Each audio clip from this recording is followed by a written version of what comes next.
That was a fun conversation with Lauren and Fernando. Always great to hear about changing industries and the differences between different industries and how folks adapt. Tania, it's great to see you. Happy Great to Friday. see you too, Matt. I love that. I'm very curious to see how you transition from gaming to credit cards. Yeah, well, I mean, the metaverse, right? It's all about the metaverse. Happy New Year, by the way. You know, it reminds me of a funny Curb. I don't know if you're a Curb Your Enthusiasm fan. Yes. There's a funny episode where Larry David talks about the statute of limitations on Happy New Year and whether or not, 2 weeks in here, we're allowed to say that. But I'll say it anyway. Happy New Year to you. Good to see you.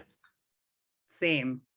And yeah, welcome to day 4, the final day of the Brand Innovators 2022 Kickoff Summit. Thanks again to Brand Innovators for having us on today. Tania and I are both super excited to be here. We plan to discuss a number of topics, including your role at Chase, of course, Tania, the credit card portfolio that you manage, and important trends in the card subcategory as well that you're thinking about for 2022. We'll also talk a little bit about marketing strategy and how that's evolved over the last couple of years. Obviously, we've been living through a pandemic, so things have changed dramatically on that front. We'll also talk a little bit about your focus for 2022 related to media and advertising, given the sort of shift in media consumption that sort of continues unabated. So we'll cover a wide range of topics in the category. By way of introductions, just real quick, my name is Matt Merkin, head of industry for the financial services and travel categories. Vox is home to 13 beloved brands, including The Verge, Eater, New York Mag, SB Nation. We're on the cusp of acquiring Group 9 Media later this quarter, which will bring additional scale across social and video in particular, as well as new capabilities to marketers like Tania in even more impactful ways. So we've been lucky enough at Vox to support Freedom and Slate campaigns in the past, and I'm particularly honored to be sharing the screen today with you, Tania. Your sort of role as was introduced, the executive director of Chase Freedom, Chase Slate, where you're responsible for a broad range of things, including advertising, media, and customer engagement. You've been at Chase for 2.5 years. Before that, I think you were at Capital One for about 7 years. You led their consumer bank brand team and helped to rethink the customer retail experience in store. You also spent a number of years on the agency side prior to jumping over to the client side, which is also a fun transition. Tell us a little bit about, as a sort of starting point, obviously our LinkedIn titles say one thing, but sort of what we do every day is a little bit of a different story sometimes. So tell us a little bit about sort of functionally what your role is at Chase and the sort of mass affluent card portfolio that you manage. Yeah, thanks, Matt. And again, thanks, Brand Innovators, for having me. Yeah, the title's a mouthful. So I think, let's break it down a bit. Chase is a large matrixed organization. So I sit within the consumer and community banking team, and particularly on the branded card business. And as you mentioned, mass affluent. So that is our Chase Freedom card suite or cashback products, as well as non-rewards for Slate and Slate Edge. And my role is really to bridge between the business and the brand and the media and PR and social teams. So, what are sort of the business objectives and how do we translate those into media strategies? And then how are we analyzing and delivering on those? So like a common example could be meeting with our insights team, understanding customer data or consumer trends, and then how do we sort of tweak our advertising to kind of support that. The other thing that my team manages is our quarterly bonus category program. So for Freedom, internally we call it Freedom Classic, the original Freedom card, and Freedom Flex. There's a quarterly bonus category that customers can activate for an additional 5%. And so we think really hard about the categories that we're picking each quarter, and my team kind of manages the marketing comms for that program as well. Got it. Thank you for that background. I mentioned in the opener that you spent some time at Capital One and ING actually before that, prior to the acquisition, and your responsibilities there were really focused on, again, the sort of in-store and consumer retail experience. Now that you're leading, this mass affluent portfolio at Chase for 2.5 years now, are there a lot of differences or maybe more similarities between the consumer in-bank experience and then the sort of card portfolio piece that you're doing now? Yeah, I mean, it's all financial services. So I think, and it's all consumer facing. So I think that there's some commonalities there. I think, the products are different, and then our approaches are different. So, checking and savings, well, first of all, money is just super emotional, right? So like customers and how they interact with money is like one of the most personal things. So I think that is a really interesting and exciting opportunity as a marketer. I think with checking and savings in particular, that's where that emotion really comes in a little bit stronger, life stages, you're saving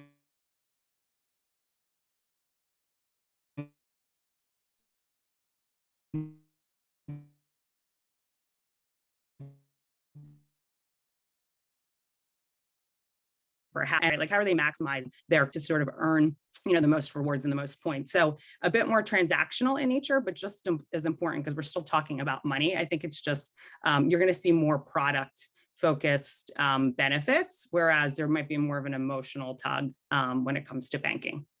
Gotcha. That's helpful. And yeah, the sort of long-term range of savings and how you sort of plan your finances down the road, I could see that being a little bit more emotional and different than, to your point, the sort of transactional in the moment experience. I've been at Vox for 6 years. We've been fortunate enough to work with a number of brands in the category, yours and competitive brands as well. We do a lot of work in the card category, and things have really changed quite a bit over the last number of years. And I would say even the last 2 years, maybe in particular, just again, given the pandemic. There's been a number of trends that I think have really sort of come to the fore, and wanted to talk about those with you. I think a few that I've noticed: cashback cards are super popular. That's obviously right in your wheelhouse. I've been seeing more balance transfer offers lately. That seems to be maybe back in vogue. I think redemption flexibility has been a really hot topic in the way that folks can redeem those points. And then I think consumers have asked for, and I think in a lot of respects received, more flexible reward options from banks like yours. What are some trends that are top of mind for you at Chase and maybe more broadly across the credit card category? Yeah, I think it's just taken a bit of a step back, because I think COVID and like the impact of COVID sort of on the industry is, I think, fueling some of the trends, we may be seeing a bit today. So not new news, but obviously COVID sort of shifted how people were spending. Like we were spending less, and then the categories in which we were spending, had shifted as well. People weren't traveling, they were dining out less, but grocery stores, at home, entertainment, streaming. I ordered a Peloton. I'm not the only one, like fitness equipment, at home gyms was certainly like popularity and rise. And I think the impact of that on the card industry is you saw a bit of a scale back. I think everybody was sort of reassessing the environment, and you didn't see as many new features coming out or different sort of card offerings. But what you did see is flexibility and like really the ability to pivot. So Chase Sapphire, for example, our premier travel and dining card, pivoted and to offer accelerators in sort of those everyday categories of grocery, dining, delivery services, streaming, all the key ones that I kind of mentioned. And so I think now that consumers are sort of, returning to spending, revenge spending, that's a common term we've been hearing, and even, traveling and dining out more, you're seeing sort of card companies trying to like capitalize on kind of that pent up demand. So I think that's sort of the impact that you're seeing in the environment today. We're seeing a lot of competitors, like the marketplace is more crowded than ever. You're seeing a ton of card accelerators, different categories. And I think that's trying to capitalize, honestly, on the consumer's sort of spend habits kind of increasing. And I think you mentioned rewards. I think consumers are just craving flexibility. Like I think COVID, again, kind of accelerated that, but it's always been there.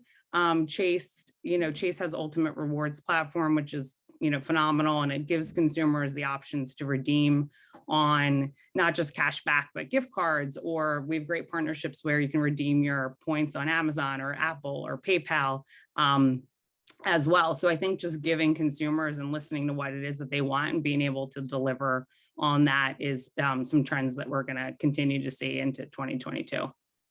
Thanks. That's great. And yeah, you mentioned, Peloton and the home gym and fitness trend and travel too. Actually, I want to maybe double click, if you will, on travel. How are you thinking about travel for your card portfolio? I saw this morning that Expedia is going to be in the Super Bowl. They're going to be advertising their VRBO and sort of main Expedia property.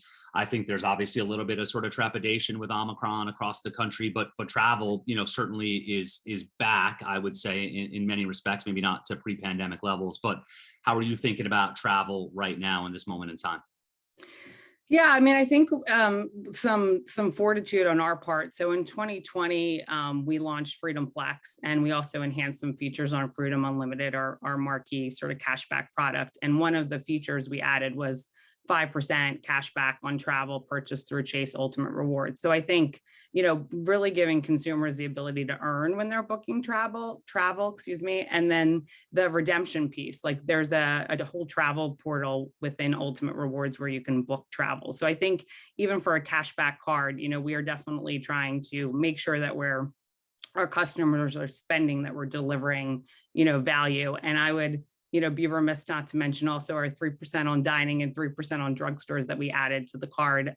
Then that's on top of the 1 to 1.5% you're earning on everyday purchases. So I think, again, it's just that balance of, consumers are more savvy. They've got multiple cards in their wallet. How can we become their top spend, and across a broad variety of categories, including travel? Yeah, I think the number of options that folks have today and consumers have is maybe more than it's ever been.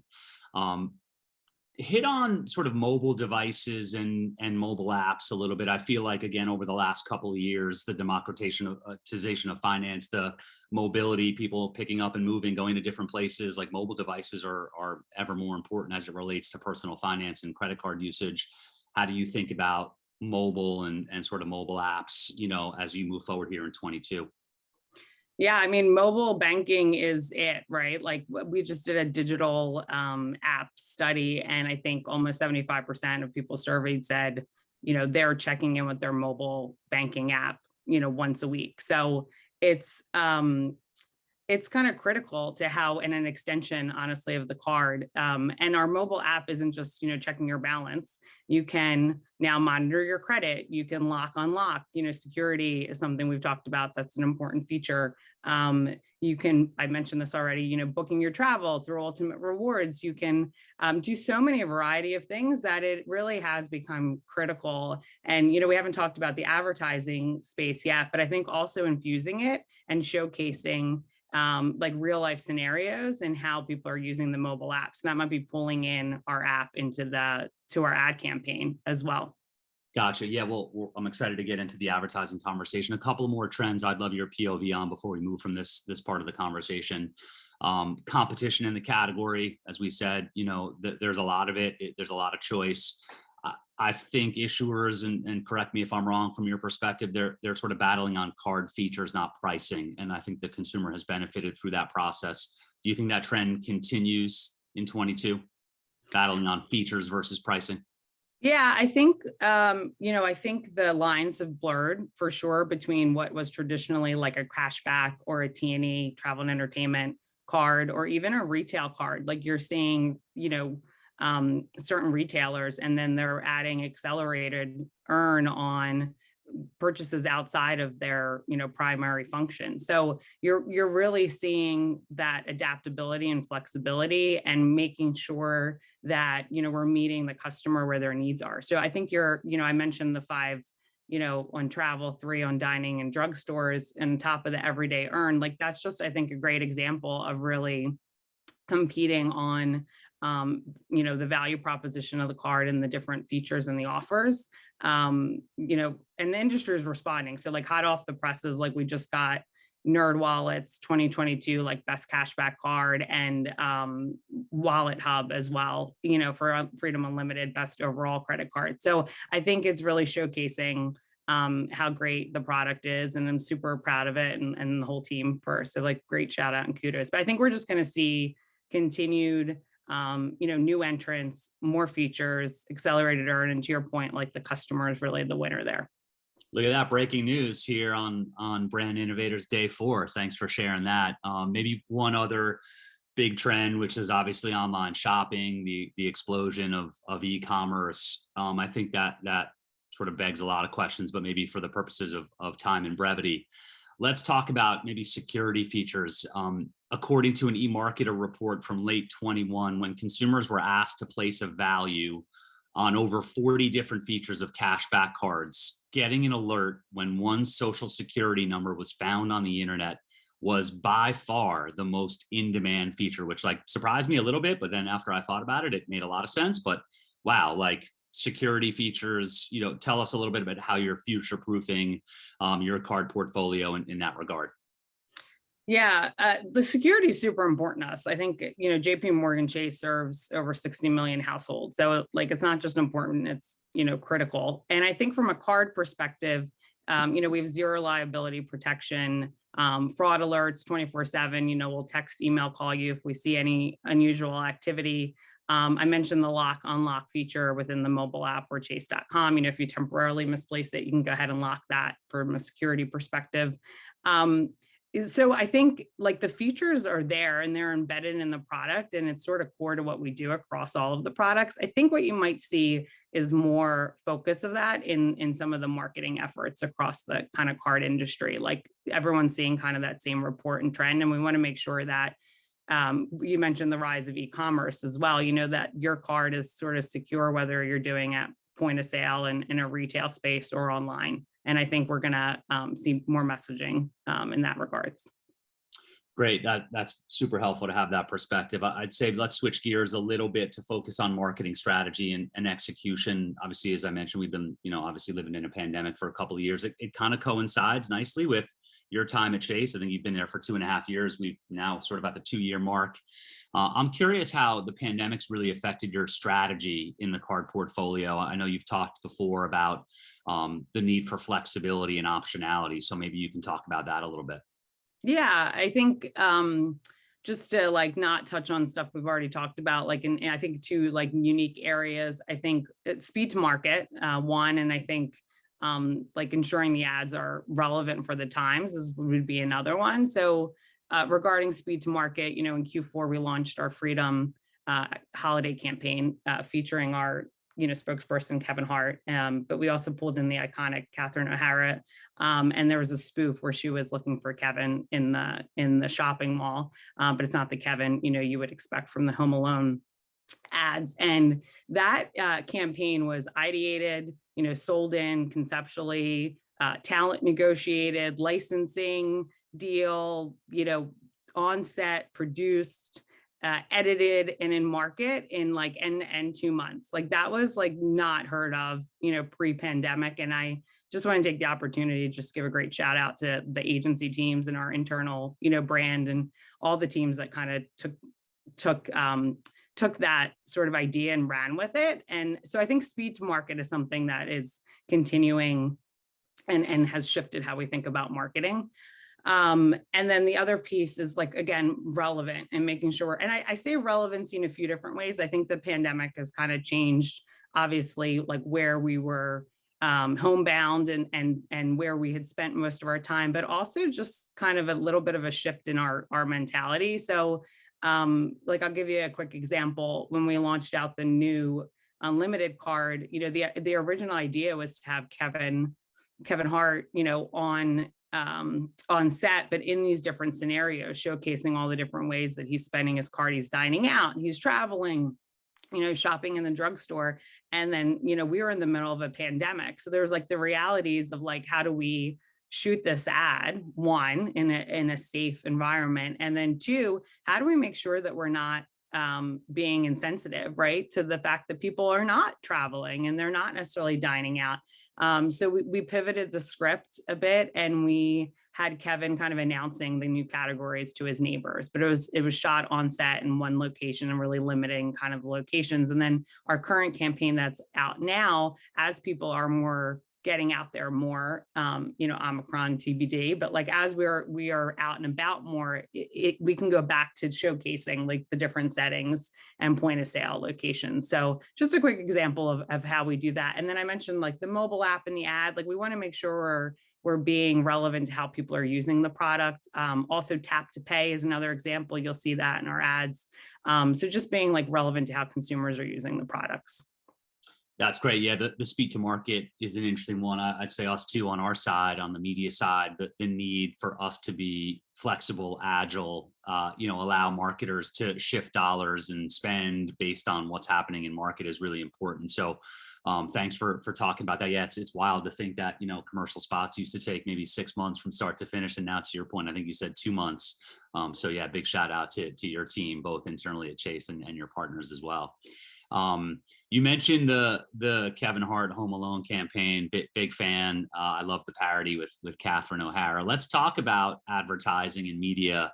What you're focused on for 22. I think as I think about marketing for the upcoming year, what I hear from the category is balancing brand and demand. It's always been a struggle, but I think particularly in today's environment, how do you balance both of those in your campaigns to ensure you're delivering against each objective and meeting the KPIs of the business, while also being able to sort of measure success and ROAS as you go? Yeah, Freedom's always had omni-channel campaigns and full funnel. And I think that continues. And, it's just kind of smart marketing and being really understanding like, where's the audience and what's the channel and what's the channel supposed to be doing to kind of deliver against the objective. So, let's just keep going on the holiday campaign example, in our above the line, our TV, connected TV, online video, those ads are more brand led, it's tying into the nostalgia of Home Alone. It's more fun, a little bit tying into the emotional piece. Because those are the channels that it's, meant to do. It's meant to drive consideration, like as you're going out and to do your holiday shopping, to consider, using your Freedom card. And in the lower funnels, it's more acquisition based. So we're hitting harder on those product RTBs. And that is, I think, just a kind of a smart approach to understanding, again, like the different channels and what they're supposed to be served for and making sure they work together. And then we introduced a new tagline, how do you cash back? And that's featured, in the above the line and the below the line. So I think those are ways to kind of connect the two. And Kevin Hart as well, kind of as our spokesperson, and above the line and below the line. We actually tested, below the line, non-Kevin versus Kevin work. And we are finding that Kevin is driving sort of more acquisitions,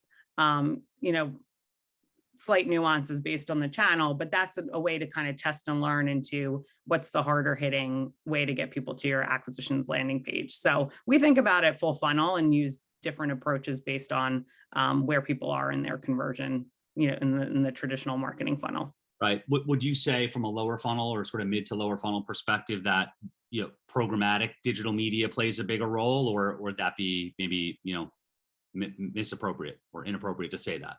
Yeah, I think our hardest hitting sort of like, if you're going to say performance marketing channels, is, display and social. So those are ones that we really focus in on trying. And, affiliate retargeting, is another example. Like, where are people sort of already in that consideration phase and how can we kind of convert them? So yeah, we definitely focus on those channels. I obviously have seen the holiday ad. By the way, I love the "how do you cash back" tagline. I love the making that a verb. So kudos to you guys. I think that's smart and clever and hopefully successful for you. So I've seen the holiday ad. I'm a bI'm sports fan. So of course I saw a lot of spots running for Chase, Freedom, and Kevin, and the parody spot. Everyone's telling me TV's dead, Tania. I'm not sure that's the case, but obviously there's been a shift in media consumption. We hit on it earlier, but would love for you to give us a little perspective on how you think about shifting media consumption. Obviously, the rise of streaming, online video, that's presumably impacting your media planning and the way you think about budget allocations. Tell us a little bit about how the shifts in media consumption in the last 12 to 18 months and then future shifts that you're anticipating will impact your planning process. Yeah, I'm lucky, right? Like, we have the luxury of being, a large card portfolio within a large organization. So I think when we're thinking about our budget allocations, it's a mass product. So broadcast TV does work well for us. It gives us the scale. You mentioned live sports, excuse me. That has also done well for us. I think broadcast TV is a great vehicle to capture sort of that active audience, and live sports is like the number one place to have active viewership. But it's all about balance too. Like we talked about some of the digital channels, like we've definitely increased our spend in CTV, connected TV and online video as a proportion of our overall channel mix.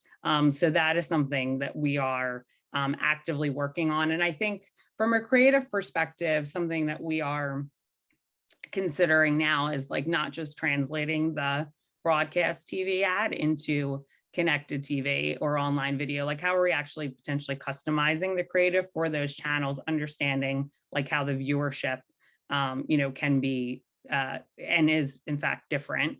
So I think those are some things we're thinking about. And I think, it's important to understand what's working and keep that as your baseline. And then I think test and learn into different things. Like I mentioned, the shift in the channel mix percentage. We haven't necessarily changed our channels. I think just where we're spending has potentially shifted a bit.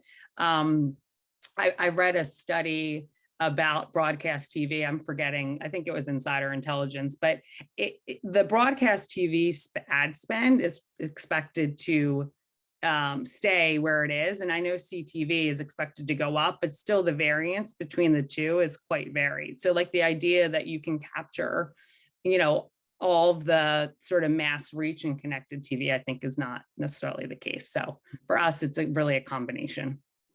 You mentioned live sports. I think I saw an infographic on one of my newsletters recently, maybe last week, that demonstrated that 75 of the top 100 broadcasts last year from an audience perspective were live sports, and most of that was football. So that's really interesting and obviously makes sense for what you just shared.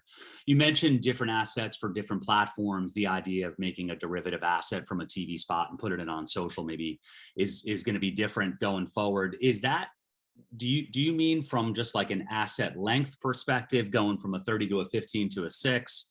Or does that mean actually sort of creating net new assets based on the channel that you're looking to leverage? Yeah, I think both, right? Like I think it's adhering to sort of the spec size, but I think it's also really thinking about the channel and how that customer is like consuming that, like social, you mentioned like most likely on a mobile device, like the formatting is different. They're scrolling, like that thumb stopping power within like the first 2 seconds is really critical. So I think like we are definitely thinking about different creative across different channels and how do you take that sort of campaign idea. And so it's kind of bridged and again, how do you cash back, like having that be kind of a consistent, but definitely thinking about different creative for different channels and then different channels altogether.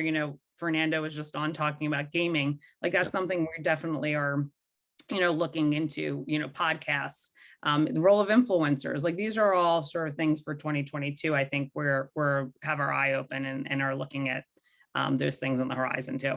Yeah, that's interesting to hear. And I think, great for the audience to hear as well, just the way that you're thinking about advertising for 22 and some of the changes that are afoot. Are there any sort of big platforms or mediums, like you mentioned, podcasts? Curious if things like TikTok are going to be sort of more present for you this year. Like maybe what are the 1 or 2 platforms or mediums that are particularly sort of interesting to you? Yeah, I think all of the above, to be honest. I think it's how do we kind of stay relevant and, flexible, like, which is, I think, going to be like the key word of this presentation, but like meeting consumers, like where they're consuming, their content and how do we insert ourselves? I think, the reality is though, we are financially, financial services, we're a regulated company. So foray into sort of new channels, just takes us a bit longer than others potentially. Okay, I'm going to double click on audio as we just received a question through the QA widget, which is, does Tania have a POV on the importance of audio to consumers? And as a result, in the card channel mix, any thoughts on radio versus streaming versus podcasts? Yeah, I love that question. We definitely advertise in audio. I'm going to be totally transparent on this one. I think local radio for card is something that we are very interested in testing into. We see competitors doing it. We see our consumer banking team do it. So I think the balance of that, I think TBD, like that's something that is on our roadmap. I also think podcasts, we've tested our way into that. and particularly with the product launches, we'd had some success with that. I think host read podcast where you can be, more personalized is better bang for your buck than just kind of running your audio ads, but that requires, more effort, more lift, more customization. So I think that's something we're also considering from like a balance perspective. But yeah, audio is definitely part of our plan. I love your comment about local and local radio. Obviously, local news has been, in the news, no pun intended, quite a bit, and local radio being an effective means for you is great to hear. And I think host reads too, a little more personal. In fact, like I sort of think of radio and audio as maybe the original sort of native platform, right, for advertising, where like that host read and intimacy is really unique in that way. So thanks for taking a swing at that one from yeah, Matt, real quick too, before you move on. I think the other thing is, like a holistic surround sound approach. So like we were talking about live sports and like whatever that might be, but like that's where you could really get some interesting extensions, both in, display, publisher content, podcasts. Like how do you kind of surround sound that topic? I think is something that is really interesting versus just like a straight up ad play during like a game, for example. Yeah, I like that sort of multi-channel approach around a 10 pole there. Cool. Thanks for answering that particular question from the audience. We have got 8 minutes left. I'll just take a moment to, remind the audience to, drop any questions in the Q&A. We'll do our best to get to them. I do have maybe one more, sort of bigger, broader question as we look to wrap up here. I want to talk about maybe human capital for a moment. I feel like you can't go anywhere or consume any media these days without hearing about the great resignation. The competition for qualified talent, I think, is at an all-time high. We feel it here at Vox. I'm sure you feel it at Chase as well. I've noticed a number of financial services brands, including Chase, seeking to attract engineering and tech talent. I think at Vox Media, we sort of think of ourselves as a technology company at our core, which, we are. It powers our business. I think for you at Chase, probably very much feel the same way. JP Morgan Chase is effectively a technology organization at the sort of foundation. You mentioned you're servicing 60 million households. You've got to have your technology in order. So that the sort of race for talent, I'm curious how you think about that and the investments Chase is making in tech talent and how that manifests itself in the consumer experience for your business, specifically with cards. Yeah, I mean, you hit the nail on the head, right? Like Chase definitely thinks like we are a tech company, for sure. The 60 million households is a fun fact. I mean, I think another one is like nearly 58 million digitally active customers. I already mentioned like 75%, mobile banking once a week. Like that is like the number one tool in which to interact and engage with our customers. So to not invest in tech and tech talent would be just like awful in terms of like how we are thinking forward and thinking strategically. Chase spends $4 billion a year on technology. So the mobile app really allows you to do so much and allows us to interact with our customers on such a frequent basis. So we're continuously trying to improve that experience. And in ensuring that we are delivering like the best value, whether that's, checking your credit score through a credit journey, which you can do from your app, the ultimate rewards, the booking the travel, again, through the app. We didn't talk about Chase Offers, which is like one of my favorite sort of e-commerce vehicles where you can activate certain merchants. And then as you sort of use your card, you get statement credits like all through the mobile app. So there's redeeming your rewards. We were talking about like shopping at Amazon or Apple, like again, through the app. So I just keep, reiterating like through the app. So like tech is sort of critical and, we're definitely hiring. So like check out, our employment page. Cool. That's great. Yeah, it's definitely been something that I've noticed quite a bit from the FinServ category broadly. So thanks for touching on that. We do have another question from the audience, which I love, which is coming from Public Good, which is a question about how you're thinking about activating marketing dollars against purpose initiatives. We actually did a campaign recently with Chase Sapphire to raise money for Jose Andres' World Central Kitchen. I know those types of initiatives broadly are really important to Chase as a brand. You want to hit on that? Maybe, I know we've got a couple of minutes left, but I'm curious your perspective on thinking about marketing dollars in relation to purpose-driven initiatives, minority-owned businesses, racial equality, things of that nature. Yeah. along with the pandemic, I think just like the DE&I, which has been so critical to Chase like all along, but just sort of the explosion on those types of initiatives across different industries and across different companies has been so impactful and so important in so many ways.